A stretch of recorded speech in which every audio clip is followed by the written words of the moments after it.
Det Hauiti. Tēnā koe, Ms. Hauiti. Tēnā koe, Mr. Speaker.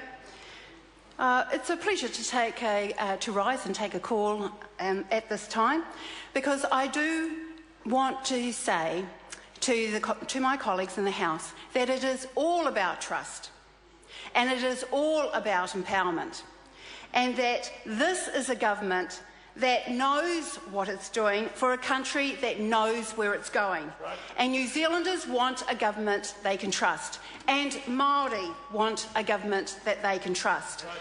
Right. Māori want a government that will listen to them. Māori marched, Māori protested, and Māori demanded the Crown honour the treaty. And in 1975, not 1 acre more land march, we heard the word rangatiratanga. And in 1978, at Takaparawa, we heard the word mana motuhake. And in 2004, seabed foreshore hikoi, we heard honour the treaty, rangatiratanga and mana motuhake.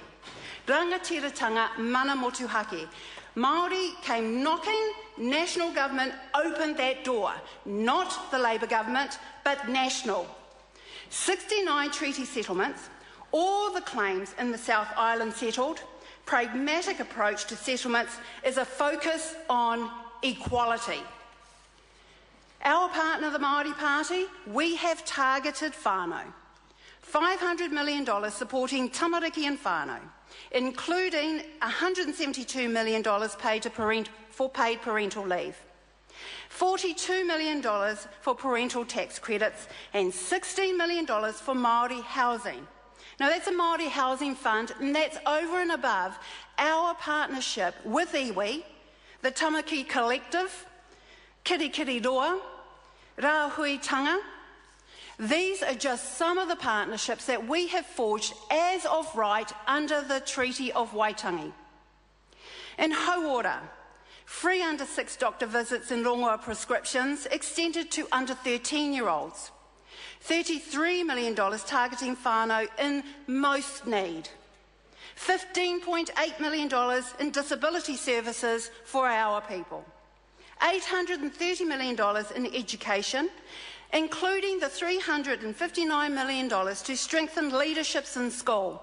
And so while I hear the opposition talk about principals, head teachers not wanting to participate, make no mistake about it, there are schools in South Auckland and schools in West Auckland who are more than ready, more than willing and more than capable to step up into those positions. There is $2.4 million Reading Together program for deciles 4 and 5 kura, $12 million for te reo Māori, $80 million for rheumatiki, to battle a third world disease, rheumatic fever. This national government has done it. And $8 million into suicide prevention. And in terms of whenua, $5 million for mana o te wai, $3.5 million to assist beneficiary whānau to take up full-time mahi in Christchurch. Now, Mr. Speaker, if you do what you've always done, you're going to get what you've always got. And so that means that if we did nothing for Māori, if we did not honour our responsibility under the Treaty of Waitangi, we would have got what we've always had under the previous government. But this is what we have got for that investment. This is what Māori have done for themselves under rangatiratanga motuhake. This is about empowerment. ECE participation rate for Māori in 2013, 92% and climbing. 77% of 18-year-olds achieving NCEA level 2 in 2012 and rising.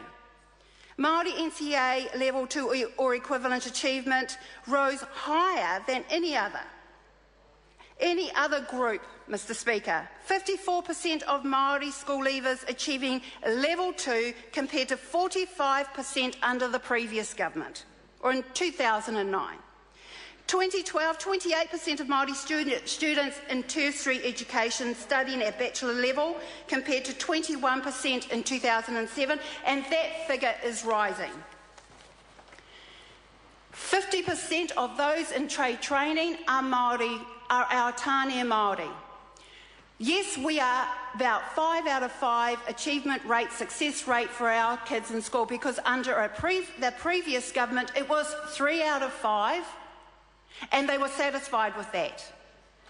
Those two that were failing were our Māori and Pacifica Tāne.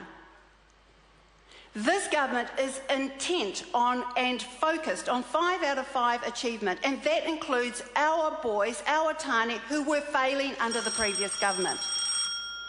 Under this government, our immunisation rate is up over 90%. And iwi are working with police and government in turning the tide and youth crime action. I call the honourable member Kennedy Graham. Thank you, Mr. Speaker. Order.